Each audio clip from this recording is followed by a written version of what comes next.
మంత్రివర్గ విస్తరణలో అనుభవానికి పెద్దపీట వేయాలని ముఖ్యమంత్రి కేసీఆర్ భావిస్తున్నారు. ఫిబ్రవరి మొదటి వారంలోగా జరిగే తొలి విడత విస్తరణలో ఎక్కువసార్లు గెలిచిన వారికి ప్రాధాన్యమివ్వనున్నారు. మొదటిసారి విజయం సాధించిన వారిలో ఒకరిద్దరికి మాత్రమే అవకాశం దక్కనున్నట్లు తెలిసింది. ఇందుకనుగుణంగా జాబితాను సిద్ధం చేసేందుకు ముఖ్యమంత్రి కేసీఆర్ తన నివాసంలో రోజంతా కసరత్తు చేసినట్లు తెలిసింది. పార్టీ ఎమ్మెల్యేలు, ఎమ్మెల్సీల జాబితాను తెప్పించుకుని దాని ఆధారంగా జిల్లాల వారీగా సామాజిక వర్గాలు ఇతర వివరాలను పరిశీలించినట్లు సమాచారం. 2014 ఎన్నికల్లో తొలిసారి అధికారంలోకి వచ్చిన తర్వాత ఉద్యమ నేపథ్యం, సామాజిక సమీకరణాలు, రాజకీయ ఏకీకరణ ప్రాతిపదికన కేసీఆర్ మంత్రివర్గాన్ని రూపొందించారు.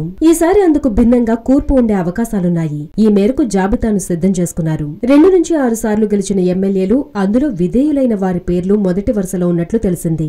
విధేయత, నడవడిక, పార్టీ, ప్రభుత్వ అవసరాలకు అనుగుణంగా పనిచేయడం వంటివి ప్రధాన అర్హతలు కానున్నాయి. పదవులు వచ్చే వారిలో పార్టీ కార్యనిర్వాహక అధ్యక్షుడు కేటీఆర్, హరీష్ రావులకు మళ్లీ మంత్రి పదవులు ఖాయంగా చెబుతున్నారు.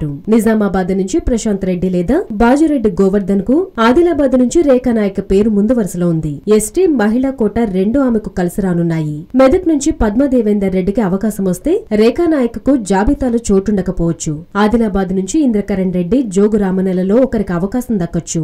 ఇక మహబూబ్ నగర్ నుంచి శ్రీనివాస్ గౌడ్, లక్ష్మారెడ్డి లేదా నిరంజన్ రెడ్డిల పేర్లు వినిపిస్తున్నాయి. నల్గొండ నుంచి జగదీష్ రెడ్డి, గుత్తా సుఖేందర్ రెడ్డి, నోముల నరసింహయ్యలలో ఇద్దరికి పదవులు దక్కే అవకాశాలున్నాయి. కరీంనగర్ నుంచి ఈటెల రాజేందర్, కొప్పుల ఈశ్వర్ పేర్లు, ఖమ్మం నుంచి పువ్వాడ అజయ్ లేదా ఇతర పార్టీ నుంచి వచ్చే ఎమ్మెల్యే పేరు వినిపిస్తోంది. రంగారెడ్డి జిల్లా నుంచి నరేందర్ రెడ్డి, హైదరాబాద్ నగరం నుంచి తలసాని శ్రీనివాస్ యాదవ్ పేరు, వరంగల్ నుంచి మాజీ ఉప ముఖ్యమంత్రి కడియం శ్రీహరి, ఎర్రబల్లి దయాకర్ రావు, రెడ్డి నాయకులలో ఇద్దరికి పదవి వచ్చే అవకాశాలున్నాయి. శాసన మండలి విప్ పల్లా రాజేశ్వర్ రెడ్డి పేరు కూడా మంత్రివర్గ అంచనా జాబితాలో ఉన్నట్లు తెలిసింది.